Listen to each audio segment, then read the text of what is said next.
Karibuni sana. If you're just joining us, my name is Susan Grace. We are live here at NTV. This is NTV Crossover. My good name is Susan Grace. Nataka abua tukumbushe verse yetu ya leo, which we're reading from the book of Romans 12:2. But remember, today's topic, we're talking about the life pressures and how to still make conscious choices. We're living in a time that is so social media centered, that social media is somewhat influencing some of the way we do things or the decisions that we make. But now we need to understand, how do we stay morally right while still moving with the trends? Romans 12:2, Abu inasemaje? Romans 12:2 says, don't copy the behavior and customs of this world, but let God transform you into a new person by changing the way you think. Then you will learn to know God's will for you, which is good and pleasing and perfect. Can I come back? Yes. Romans 12:2. Don't copy the behavior and customs of this world, but let God transform you into a new person by changing the way you think. Then you will learn to know God's will for you, which is good and pleasing and perfect. Kiswahili maybe. Yeah, na kwa Kiswahili tunasoma katika kitabu cha Warumi 12 mstari wa pili, inasema msifuatishe tena mfano wa ulimwengu huu, bali mgeuzwe kwa kufanywa upya nia zenyu. Ndipo mtaweza kuonja na kuhakikisha ni nini mapenzi ya Mungu yaliyo mema, yanayopendeza machoni pake na ukamilifu. Nataka kurudia tena ama tuko sawa? Yeah, tunaweza rudia. Msifuatishe tena mfano wa ulimwengu huu, bali mgeuzwe kwa kufanywa upya na nia zenyu. Ndipo mtaweza kuonja na kuhakikisha ni nini mapenzi ya Mungu yaliyo mema, yanayopendeza machoni pake na ukamilifu. Bila shaka. Now, question of the day, we are asking you, what is that one thing that is testing your faith right now? What is that one thing? Najua ni ngumu kuandika one, juni mingi, but what is that one thing that is testing your faith right now? NTV Kenya, NTV Crossover, Facebook, Instagram, X. You can also talk to us directly at Son of Nations, Susan Grace _KE, and Abu Skata. Tuliambia leo moral police ako kwa building. Mkona ni mchezo. I'm here. You're here, you're arrived. I'm arrived. Kwanza aliingia kama ameenda kwa Dex. Alikuwa tu hapa. Nilikuwa DJ Morocco. Naona hata tukimaliza interview, wewe utaenda pale, funzo ya thingo tu utuweke sasa soka yenye tutaenda nayo break. Chonjo. Waweke kuwa tayari. Dr. Ezekiel Mutua in the building, na pia tuko na Mahat Muhan. Yeah man. Najua. Tumemleta hapa mara mingi, hata anakaa regular. Amekuwa mwenyeji. But karibuni sana. Asante. Sasa ukituangalia venye tuko leo, tuko sawa? Deputy Yes, tunasema to relax. Unajua aliniuliza is there a dress code? What's going to na pressure ya kuvaa suti? Akasema stainless. Lakini beva reggae. Mimi ni on brand bwana. Wewe ndio aire. Haya.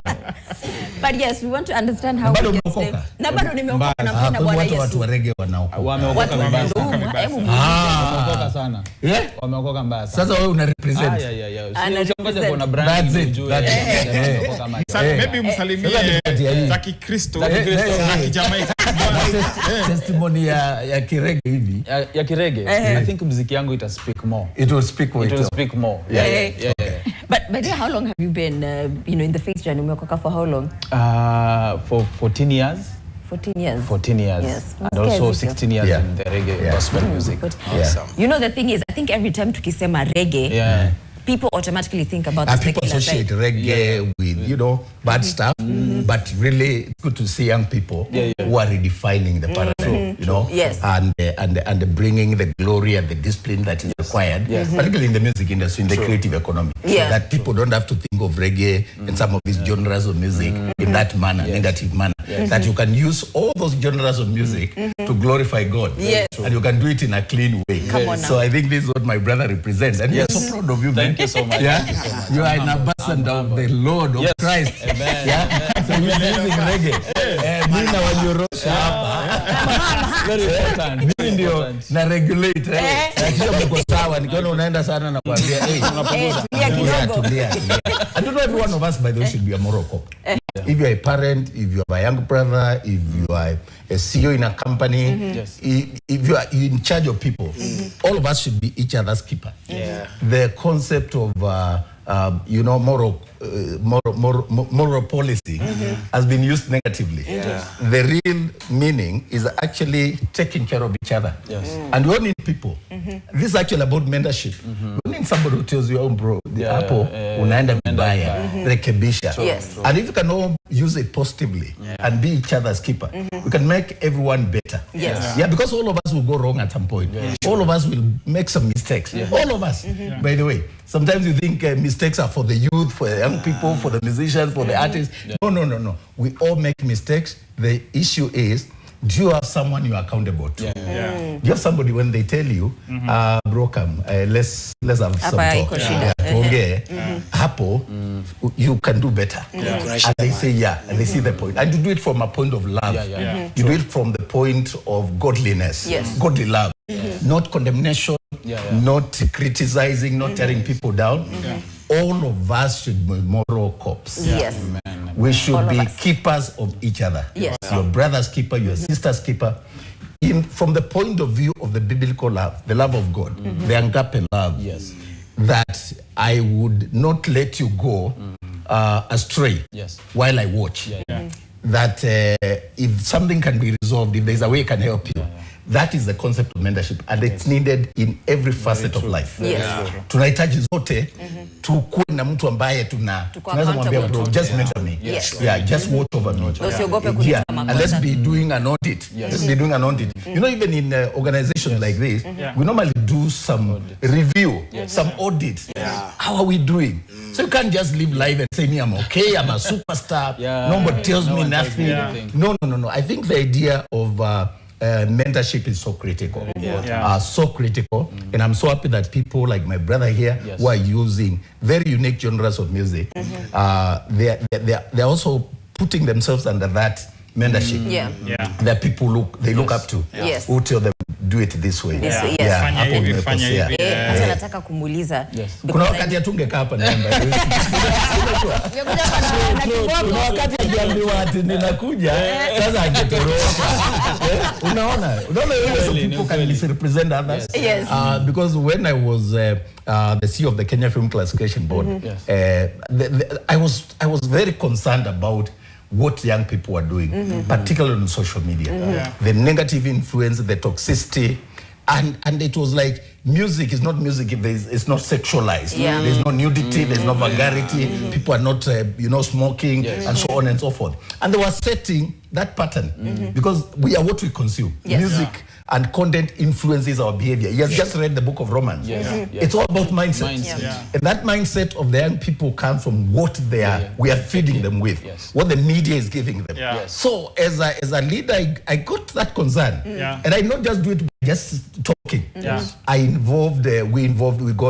got members of parliament, we got parents, we got religious institutions, we got artists themselves. Just to make sure you're containing. To ensure that it is a multifaceted approach to say we can use music in a better way to inspire hope, to give hope. It doesn't just have to be about sex and dirty stuff. And I think that's what San was talking about earlier, akisema showbiz. And maybe let me ask Mahat, Muhan, there's pressure for showbiz. The more showbiz you look, the more you're likely to sell. So you come home experience you. It is there because for you to be popular, you need to use that type of channel so that you can be out there.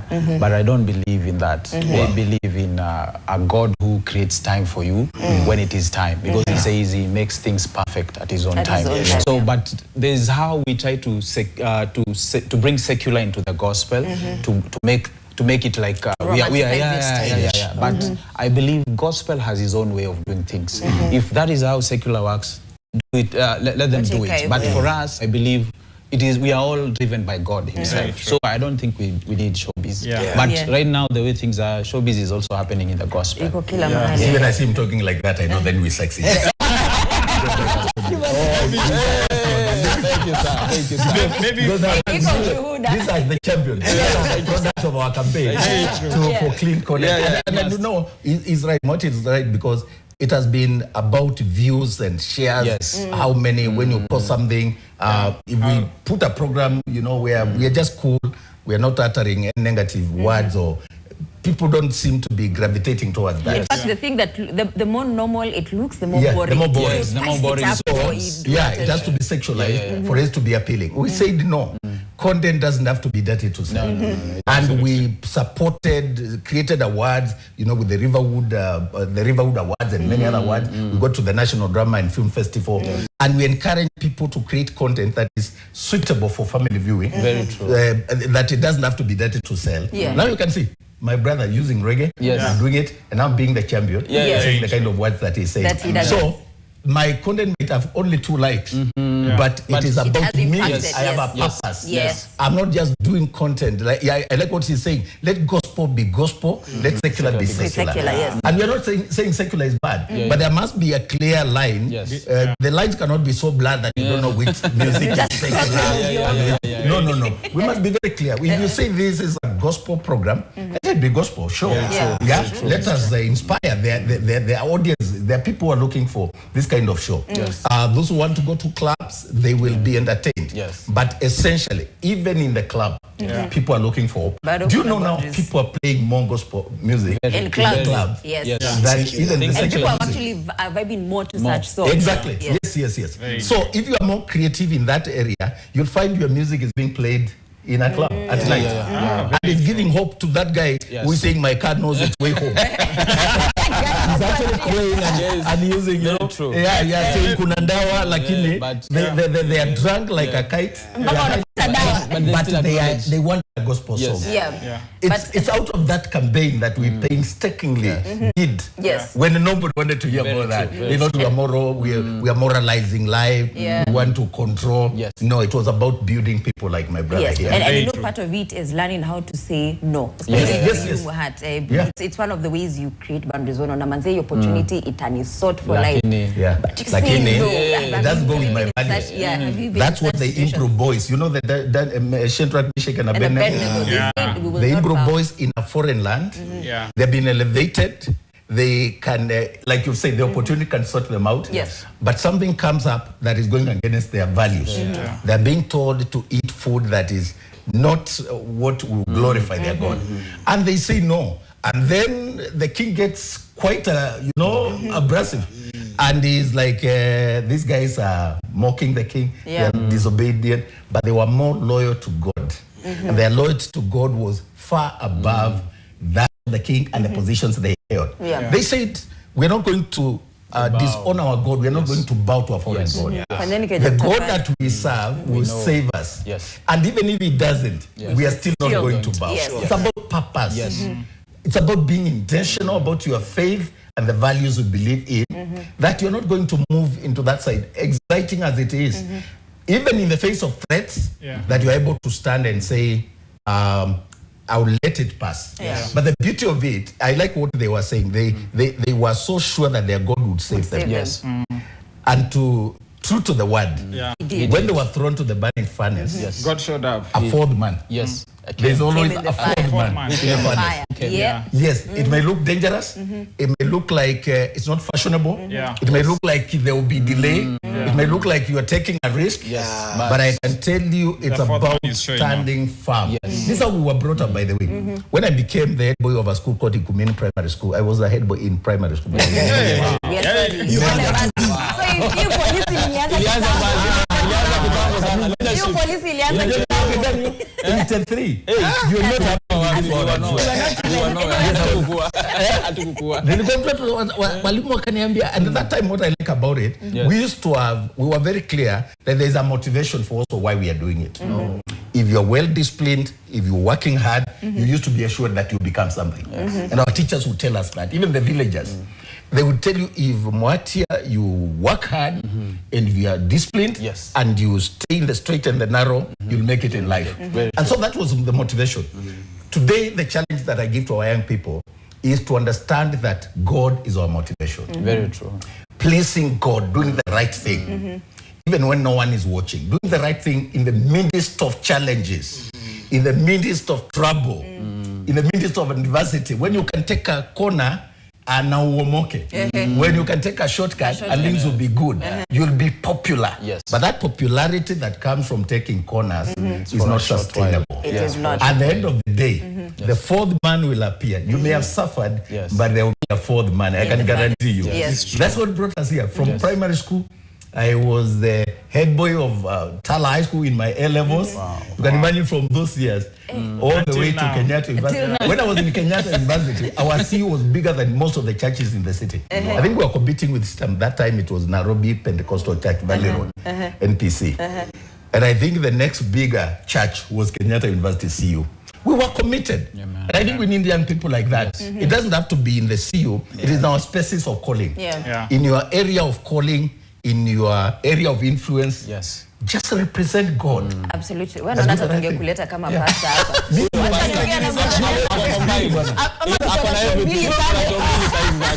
Kila mtu apate wana yake. Hapo na kila kitu. Wacha sasa mimi na land from the elder. I wanted to know, do you think social media imetengeneza mambo ama imeharibu mambo? In fact, in terms of learning to stand firm on your grounds and on your principle, do you think social media makes it easier or harder? For me, it depends on how you take it. But for me, I can say social media has really played a very huge role in terms of being from a creator perspective. It has really created a big avenue whereby you can be able to share what you feel, what you want to see. Because at the end of the day, everyone has his intentions as to why they are joining the social media. So for me, I feel it has a bigger role and it has really changed a lot. Because we were in days where maybe you have something you want to do or make it out there to be known, but you don't have the right, or you don't have a channel.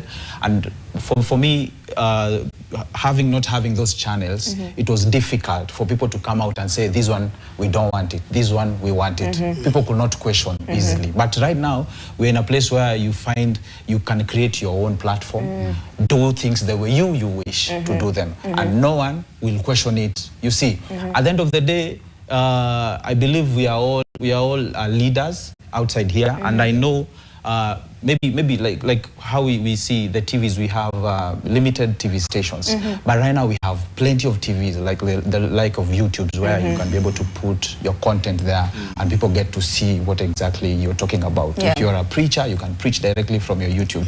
If you're a teacher, you can do it directly from your YouTube. So for me, social media is very important and has played a bigger role. Maybe Susan, you have a question. Sorry, nitakuja kwa kuna kitu Dr. Ezekiel alikuwa anasema how we can all be moral polices, just basically being accountable and having people we are accountable to. So in the years you've been in the industry, especially as a reggae artist, are there people who have held you accountable? When they hold you accountable? Yes, I have plenty of them. When I can start with Pastor Samukat. I think some of you know Pastor Samukat. So he has been my mentor. And when I started off doing gospel reggae, he's the one who held my hand and took me through. Actually, the whole picture was, he wasn't talking about music. It was about discipleship. So that when I'm going out there, I know what exactly I need to address and how I need to go about it. So for him, he has been so instrumental, and other men of God that I have met through him that have really played a very huge role in my life. So having somebody who is accountable in your life, it's very important, because I don't think if you can be able to move without directions. As you just said, purpose makes you to move in a certain direction. Without purpose, I don't think if you understand even the meaning of living.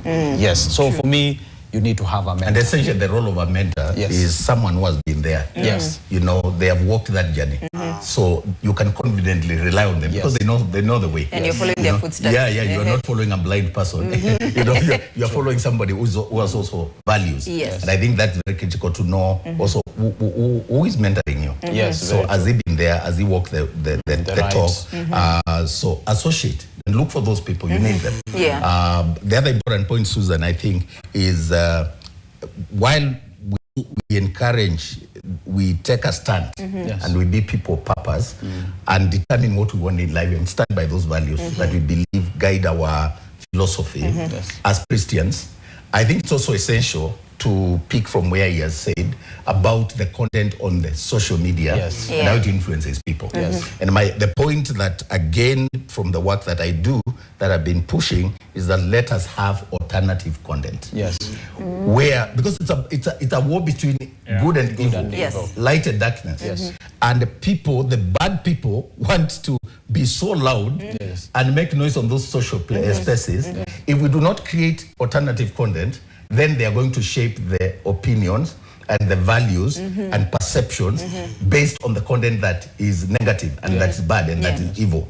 So there must be other people like Mutua who are committed, who are louder. So wakichoma tunachoma, wakirusha tunarusha. That must be the philosophy. It's a contest between God and the devil. And the devil, yes. Yeah. So the whole idea is, how do we use our talents to influence the light, what is good? How do we create positive vibes? How do we create content that you listen to a music, or you are just watching on your phone, you are scrolling on your phone, and something pops up and it's inspirational, and you want to listen, and it is quality music that also inspires, so that even those of us who are creating that alternative content, you also don't create nonsense. Create something. Create something. No, Bible usema, unfortunately, people of the world are more shrewd than us. So just sisi tunakuanga like, it's okay, God at us. You're not as aggressive as people of the anything goes. God extends grace, but anyway. I had a question the same. Kind of umejibu kidogo, but I was asking, coming from Babylon, now that we are servants of the Lord and we are in this entertainment space that we call ministry, how should we separate showbiz with now visibility? Because we have to be seen. People have. There is actually no place with more showbiz than in the church, in the religious sector, among the good people. It's only that, like I said, Sue, the bad guys are louder anywhere. That's what it has bent. But you must be intentional and strategic. The challenge with the church, the way it has been, or the religious organization, the good people as it were, those who want to do the right things, we try to withdraw. We don't want controversy. I don't want to be bullied online. I don't want people to troll me. It's a question of which kingdom you are serving. And you can't be liked both ways. You can't be a soldier and be liked on this side and the other side. No, you can't be fighting. You cannot be a player for Manchester United. And you also want Arsenal to love you.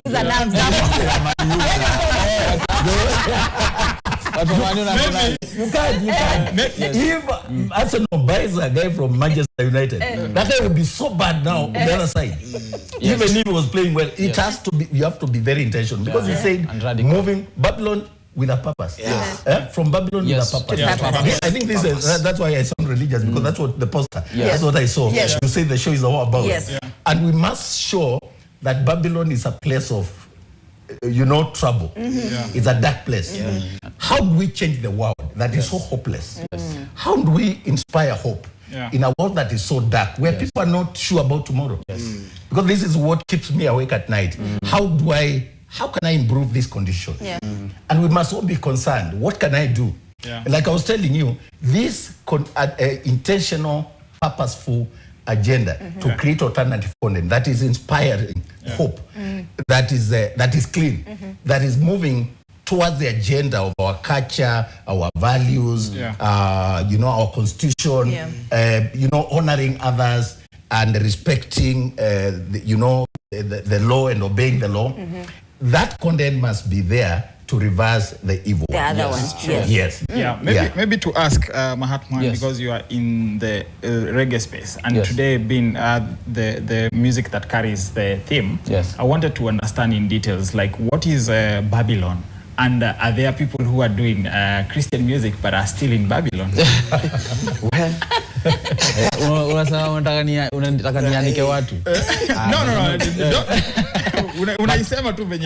it's a tricky question for me.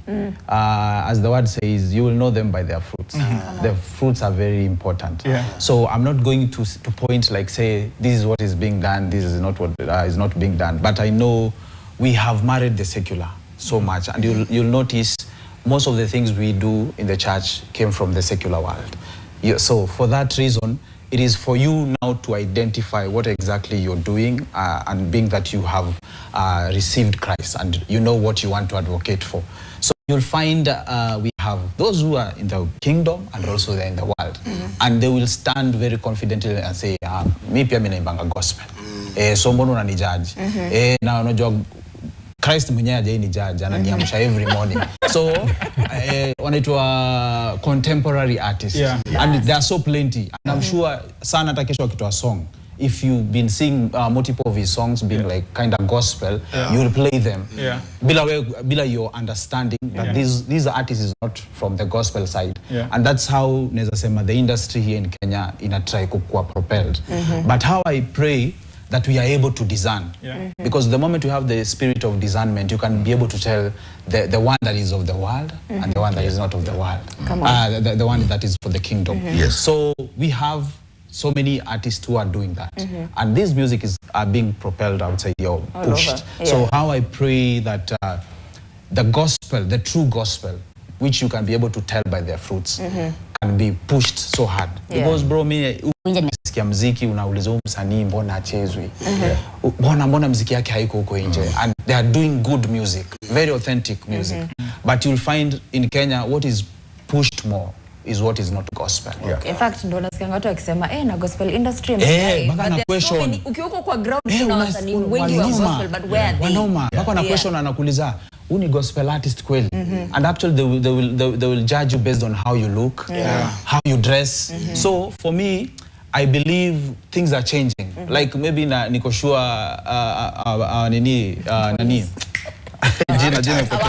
our father here. Let me call him our father. For sure, I may go ahead of us and he understands so much. So for him, like he's shocked. Anashindwa kuona ule artist wa reggae juu ini edition ya gospel reggae. And expect kuniona na dready. But things have changed. I'll come in a suit, but I know what I'm standing for. It is just a platform, but I'm using that platform to make sure that I propagate the word of God. And my intentions are real and I know what I want to achieve. So then what keeps you grounded? So what keeps me grounded is the word of God. And being intentional, as the man of God has said. Because without the word of God, manze, the Romans, like Romans something. If we are not transformed by the renewal of our mind, then we will copy the things of the world. But we know the truth. And at the end of the day, this truth is what will set us free. But people do not want to marry that truth. So how I wish things that or the people out there get to that realization where it is either you're hot or you're cold. Okay. I think you had a very good question. If you allow me, if I can chip in on that, because first of all, Babylon is not necessarily secular. We are talking about anybody who is pushing content that can destroy our moral values and destroy our children. Give them the wrong perspective because music is powerful. It's true. It is one of the most powerful vehicles to shape values. It's true. And these days when internet is so available, the TV is available, I think we must be then very careful. So it's about that artist. Are they mature enough to know that their talent can build or destroy? It's a double-edged sword. All right? And who is behind them? So are we drawing the paradigms to ensure that those who are doing gospel, they are doing it also with that intention? Because you can be also doing the gospel, but you know there is no light in it, and you're not influencing. So it's about an intentional, strategic approach to ensure that whatever we do in our spheres of influence is helping this country to become better. It's not destroying our children. We are creating content that is inspiring hope. Somebody who is riding on a matatu and they wanted to go and commit suicide, but they listen to a song and they feel there's hope for tomorrow. That's the kind of content we need to create.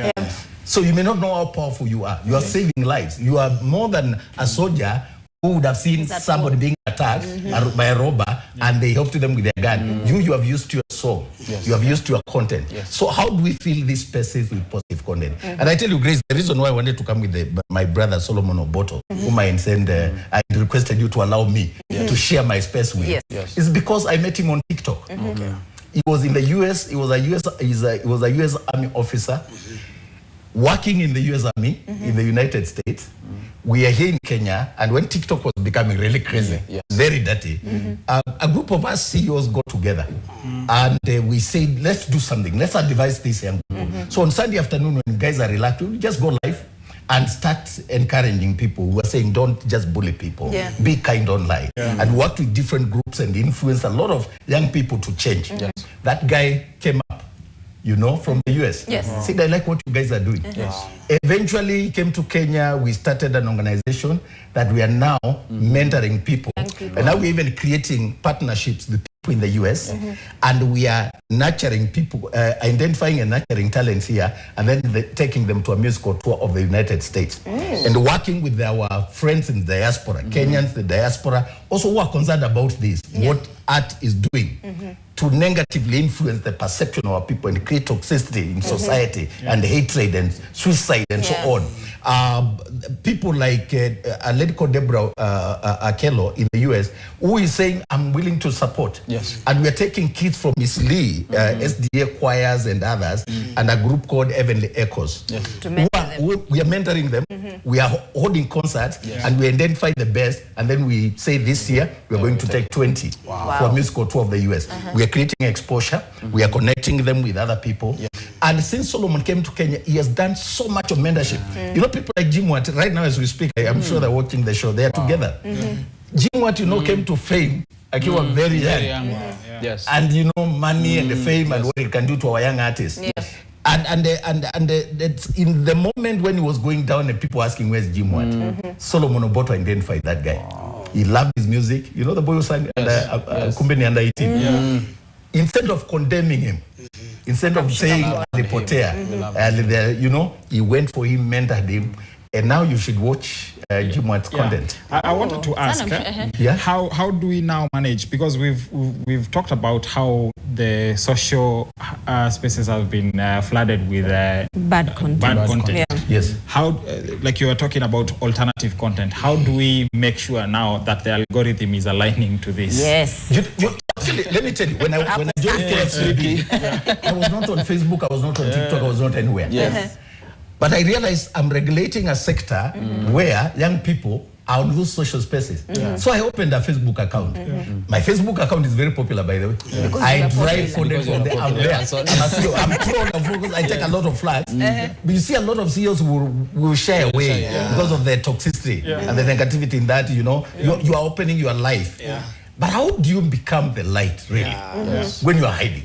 No, you can't hide. If those young people are finding influence from the social media, how do we say then we are not going to influence that space? We need to get into that space, do what it takes, create content that is relevant, and shine in those spaces. You will never find immoral content on my space. And I've been there for how many years now? I think going to 10. The thing is, there are other people who can create similar programs, similar content, and you become intentional that this channel, and you can be exciting, by the way, in a very fast way. Christianity is not boring. I don't think it's regular. It's not boring. Bwana kuokoka sio kuzubaa. Na sio kuboeka. No.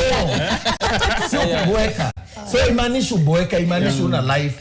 No. Did you see something that we were doing in Kitui, a pre-wedding that we did last Saturday, and we had the artist from Eastern? My friend, they were landing in choppers. And we danced. We were living there late, and the whole village is talking about it. It was Christian. If you look at even the way they were dressed and everything, you can be a Christian and still have fun. Be vibrant. Be vibrant. Influence those spaces. So what we need is more people who are popular, famous artists. Who are intentional to say, come to my channel. And using those channels to do what the other guys are doing. So if somebody wants to create bad content so that they become popular, we say, it has to be a very intentional contest to ensure that we create a balance and we shed the light of Christ using those digital spaces.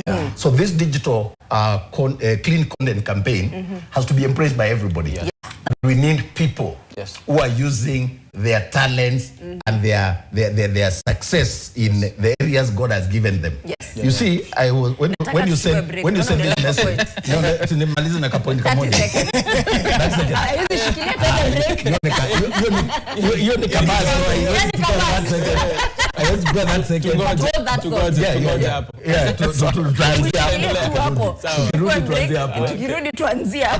So let's take a short break. We'll be back. Don't go anywhere. Powerful.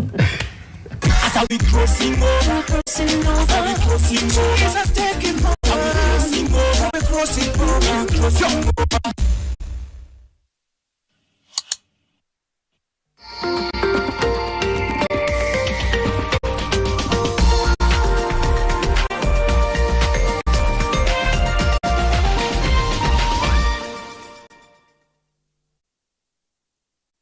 So you're trying to say that dad is involved? I am not talking about Norma. I'm talking about my other sister. Half Almasi, half Tracy. Wait.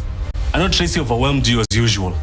Have you forgotten that you are the one who had been fired? They don't know you're a fraud. The only fraud is you here, Tracy. Ndaka Tracy confirm amakatai. Who confirm nini exactly? Tunalipanga fanya ujinga kama inauliza.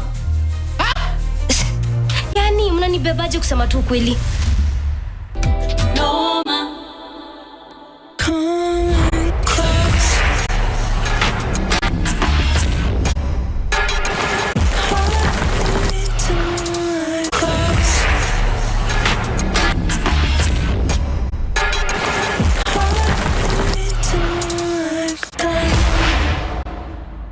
There is no choice here but to clean this mess. The warden will have the last say. And no one has the power to oppose it.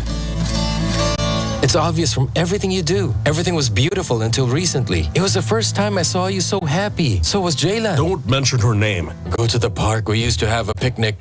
There's an old building. I hid the gold there. Take gold and hide it somewhere safe. Don't get involved in our business. The custom will be fulfilled. She belongs to me now.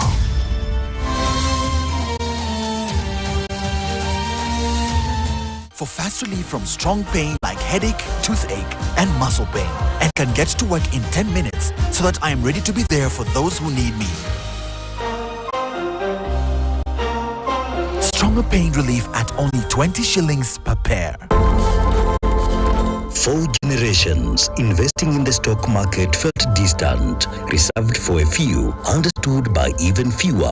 But today, that story changes. Introducing ZD Trader, powered by M-Pesa, a simpler, smarter and more accessible way for every Kenyan to invest on the Nairobi Securities Exchange right from the M-Pesa app. No complex platforms, no barriers, just opportunity in your hands. Be part of the moment that opens the market to millions. ZD Trader in partnership with Kestrel Capital. Invest made simple. Catch this event live on Fixing the Nation, NTV, on Tuesday, 10th February 2026 from 9 a.m. to 10 a.m.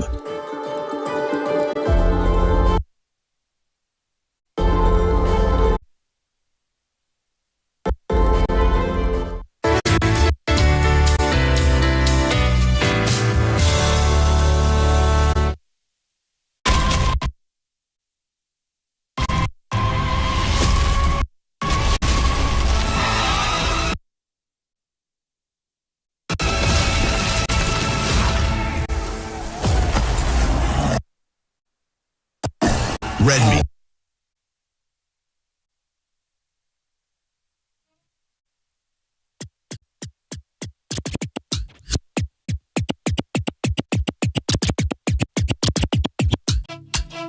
Dancehall team. Hey, listen, I refer upon this. On the beat. Back one neighbor. Back one neighbor. Back one. We focus on Jesus for forward ever. Back one neighbor. Back one neighbor. Back one. We focus on Jesus for forward ever. Forward me up. Nothing can make me slow. The devil can never ever make me slow. When things never get so hard, me still call upon the name of God, me Father. When me pass through fire, God will lift me higher. Yeah, tell them, say, me not give up, me not give up. Jesus in a me love, me say, me a leave up. Me not give up, me not give up. Every time that me fall, me say, me a rise up. Me not give up, me not give up. Jesus in a me love, me say, me a leave up. Me not give up, me not give up. Every time that me fall, me say, me a rise up. One neighbor, one neighbor, we focus on Jesus. Not forget to pray without ceasing. Me say, your office kept on this Satan. Apologies, me say, the man go hide, the man go run through the narrow escape. It is that one way, the night, the dance, set up. I'm on a deal, I'm on a dolly, when the pay step up. I wanna do the belly dance, body gospel, spread up. I wanna bear for Maserati, pop for them, van lingo. I wanna fear that them, pack the blood that Jesus cover up. Positive, spiritual, and the warrants when I give up. Them, don't Jump off cause the angels full up, bust it up. Hit it all and do what else and I give up them the culture. Jump off cause the angels full up. I have serenity, we have to keep it like that. Wow, we turn them to know so we not in the we speak in chance so we not drop we standard. When the places go up, the places come down. The initial bow down and every tongue confess when you need start ground. The heaven no pain, we not pay when you pay. This is no monkey business. We large up and charge up, no monkey business. I have to prodigal, divine sabbatical. Make us a mind, that's how me call this so magical. Yeah, I'm a second caliber, me vibe a mystical. See them provocative, buy me food a miracle. Shock you the blessing, which is a stamp off. Show me traffic, if we really cause me a feed get practical. Yeah, cause now I get tactical. This kind of miracle, you know me can be skeptical. Me full of Christ, so many of them camouflage, jelly. Massive vibe is all the holy stuff, I mean, I'm ready. The family we lose, the family is steady. We are Shut a holy fire, scatter the money. Fire funny full way you one in a them. Cook out every yoke with demon put up on man. One time for the love of Christ. One time, yeah. 2 times for salvation. 2 times, yeah. Trouble for the enemy any day or anywhere we there. Back again to represent Jesus, not a way we say. Fully with the kingdom right, you know what? You know what a friend. Holy Spirit, fire please. I will go anywhere you send me. I am ready to go, my Lord. I will go anywhere you send me. I am ready to go, my Lord. Yeah, just send me, and I will go. Send me, I will go. Could America, could Europe me day, Caribbean, Asia, Africa day, Canada, Australia, wherever place. Fuck out every yoke with demon put up on man. One time for the love of Christ. One time, yeah. 2 times for salvation. 2 times, yeah. Trouble for the enemy any day or anywhere we there. Back again to represent Jesus, not what we say. Fully with the kingdom right, you know what you know what a friend. Holy Spirit, fire be. Shoot Satan. I want we do. Shoot Satan. Cock your gun, shoot Satan. Hiyo unajua daktari. Shoot Satan. Sasa mimi nasimamia muziki. So hizi ngoma nazielewa. You know, like MCSK is not just about gospel. Yes, it is water, all music. So I nazitambua. Nazielewa. Na nimeona pia wanatumia ndoto. Nazielewa because hao wote ni wasanii wetu. Tunawapenda. By the way, there are some secular musicians who are really influential. And they really create good content that inspires. So it's also be understood that the whole idea is to create content that inspires hope, that builds our values, that helps society to become better, not worse. Yeah. So that's the idea. Nisiambiwe nilikuja ongelea vibaya. Wao bwana watanichoma. Watakuchoma. Sasa wetu. Now that's why shows like this are important because then we put matters in context for them to know that they are so powerful. Music is so powerful. Yule msanii ambaye amepewa kipawa na Mungu, akitumia kujenga nchi, akitumia kushauri. You know, we should even be doing research, and the government too should be investing in helping artists to do research so that their music is about issues that affect society, that are relevant to the cause of development. Hizi vitu zote wanasiasa wanapiga ndebe across the country. It should be reaching our artists through music. Our young people through music. Somebody leo mwanasiasa kuongea na hata wengine hata wakiongea unazima tu. Wangekuwa wanaweka pesa wanaambia wasanii tungeni nyimbo. Just look at a creative way about this concept. We can use artists to carry out national campaigns on so many issues. We're talking about drugs. Yes, let a pesa kwa media. Because to make it look like music na government. Sponsor even programs like this. Yeah, you know they operate. No, seriously. Because young people are listening to shows like this. They're watching shows like this. They are listening to music. They're on social media. They are more influential than politicians. In fact, there's no politician who can now go to the campaign for 2027 without using musicians. Without using social media. So put your money where your mouth is. Empower artists, give them money, support them, ensure that they have equipment, and use them in your campaigns to sell the message of government, to sell the message of development. Do not make it look like it is we versus them. No. Let the government put the money with the artists. Let the government support media houses. Yes. Let the government pick shows like this. And people are using their money to sponsor some of the programs that are not useful. Put your money in the media and let the media amplify the message. If you are deliberate about using development funds in the right way, then media houses will not be struggling. And therefore, young people will get jobs and so on. You know, you talked about hope. And one of the greatest challenges this country is facing is hopelessness. Wow. That somebody does not know what tomorrow holds. They are not looking forward to anything. To do that, we must be able as leaders to say, we are going to do this for you. And that, whatever we are doing, is not what we want. It should be what can help those young people. So we must connect with them and ensure that our artists are involved in their part and parcel of development. The media is involved. It's part and parcel of the... In fact, I think it was Thomas Jefferson who said this is the greatest. He was given to choose between media and government. He would actually choose the media.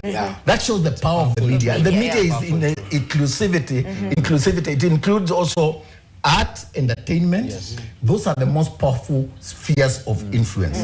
If the government wants to succeed, if business people want to succeed, if families want to succeed, they must then understand that the major mountain that shapes views and opinions and perceptions, even how we vote, the people we like, the people we don't like, it's the people we see on media. So don't just do your campaign out there. Influence it through the media. Put your money where your mouth is. Let the government funding go to the media. Let the government funding go to artists. Let our musicians, if you see somebody with a talent, let them through the National Drama and Film Festival, through the Presidential Music Commission, be nurtured. That's what we are doing. And let it not just be the government alone. Cooperate, everybody who can help. If we collaborated in this, we can use our artists to shape the values of our country.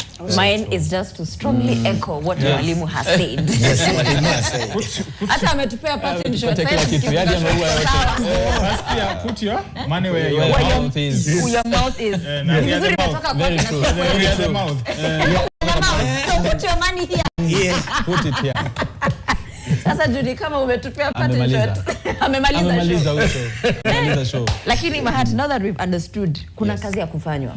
You know, we need to be louder. So you as an artist, how do you feel that now you need to start contributing to the morality fabric, or just staying grounded and also, in a way, mentoring people who are now starting this journey of where you are? So for me, I feel we're in the safe space and where people are embracing it. So my core thing here is just to keep doing it. Keep doing it until it makes sense to these people. Because the more we do it, the more people start seeing it. So the moment we keep quiet and other people are promoting other things, definitely the public will consume from that.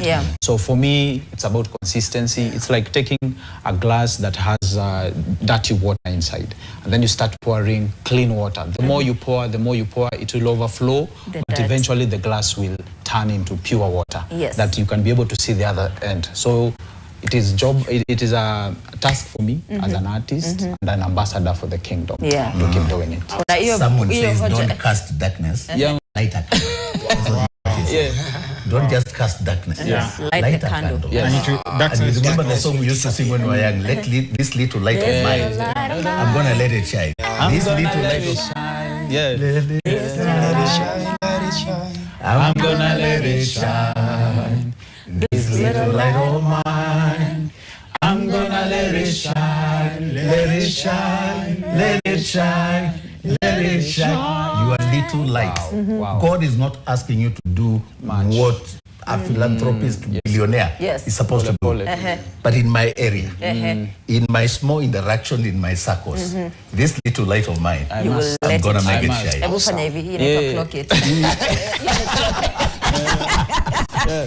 So plenty of music from Mahat, authentic. Be ready. Yes.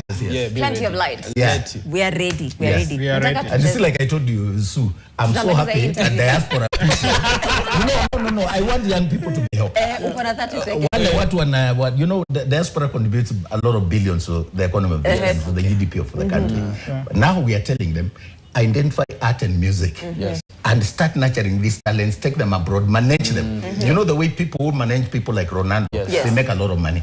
Let us also manage our young people, footballers, artists, musicians, and our diaspora people, instead of putting money in brick and mortar, now identify Muatia. Amen. Build him as a brand. Take him to Hollywood. Come on. These guys, you know the guy in, is it Kebi, who saw this company? Is it from Senegal? The guy, the TikToker. Yes, the one who doesn't speak. But that guy is now like a conglomerate, right? He got 900 million. Yes. USD. Okay. People like Elvis Majimbo. We can identify these young talents and nurture them. What they need is mentorship, but also money. Our artists need money to make quality content, to get exposure. That's why I'm so happy that we and a lot of friends from the diaspora, I mentioned people like Deborah Okello, who are doing Heavenly Echoes, and in April, we are bringing 4,000 artists from the ghettos at KICC to just do music. And then out of that, we identify about 20 that are going on the US musical tour.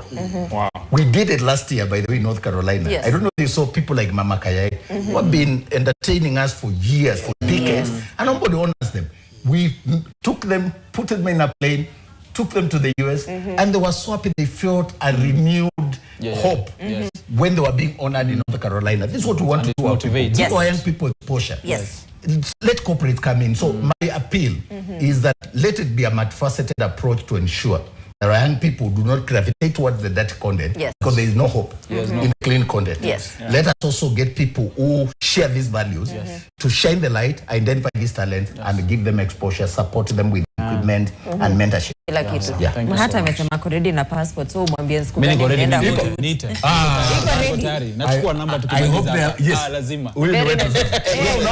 Alafu mkipeleka nitakuja kubeba bag. Anakuja kubeba bags. Twende. Haya tufanye mchezo.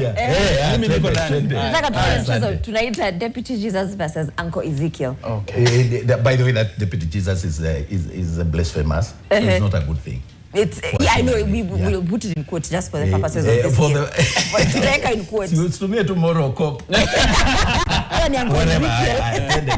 yeah, Deputy Jesus inamaanisha yani it's no nonsense. There's no room for grace. Uncle Ezekiel extends a bit of grace, but kuna mahali atakuchapa kiboko. So the first question, a Christian influencer who does trending dances to stay relevant. We atakuwa handled na Uncle Ezekiel ama Deputy Jesus? What kind of dancing challenge? Because we are supposed to do them. Even me, yeah, but there are some that go out of bounds, that are obnoxious, that are obscenity, nudity, dirty language. That is not what a Christian should do. We should avoid that, and it's not good influence. So those ones will be handled by me, but by society as well. We are pushing for artists to be responsible.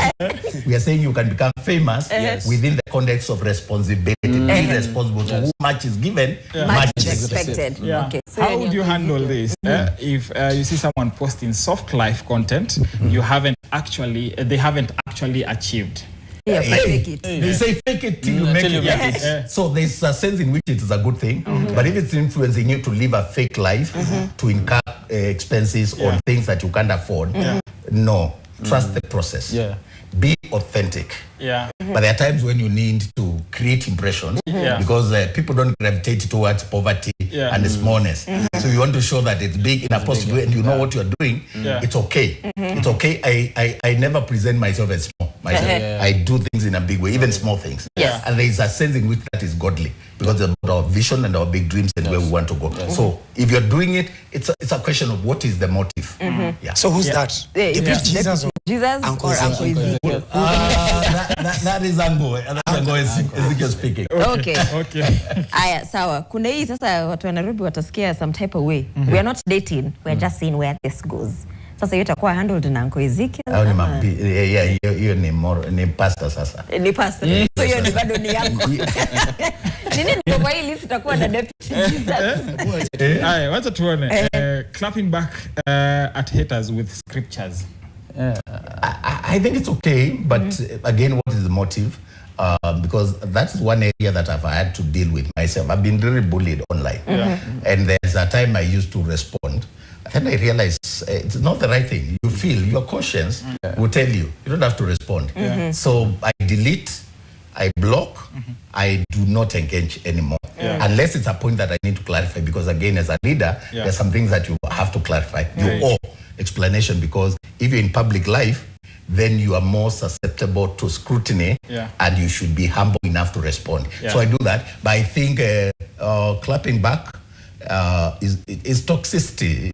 We are encouraging the same negativity. Embrace people, find a way of being gracious.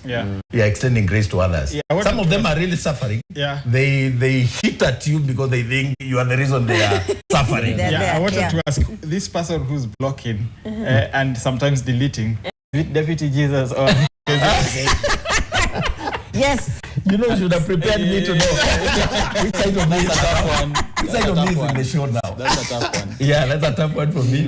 But you can apply it either way. I think the purpose is the same. The purpose is to make this country better. The purpose is to mentor young people. The purpose is to be brave enough to tell someone when they are going wrong with love. And be consistent, like Muati said, until they see it was not from a point of hate. I think sometimes misunderstandings will be there. You'll be misunderstood. You'll be hated at some point. But I think if you're intentional and you keep sharing your message, people will understand. So the person who is deleting and blocking, I'm just saying you have crossed the lines. And we cannot live without boundaries. There must be a point at which I say this one is not for my platform. Not on just me. I don't allow people to bully others on my timeline. Wow. Yes, if you come and say bad things about somebody who is my friend or my family, I'll just block you and have no apology. But then if it's somebody who's asking about a question or holding me accountable, I will not block them. I will engage them either in their messenger or something. Yes. Sasa unajua uliingia hapo ukiwa na moto ya kukuja hapa kwa dada. Yes, pale kwa Son of Nations. Nataka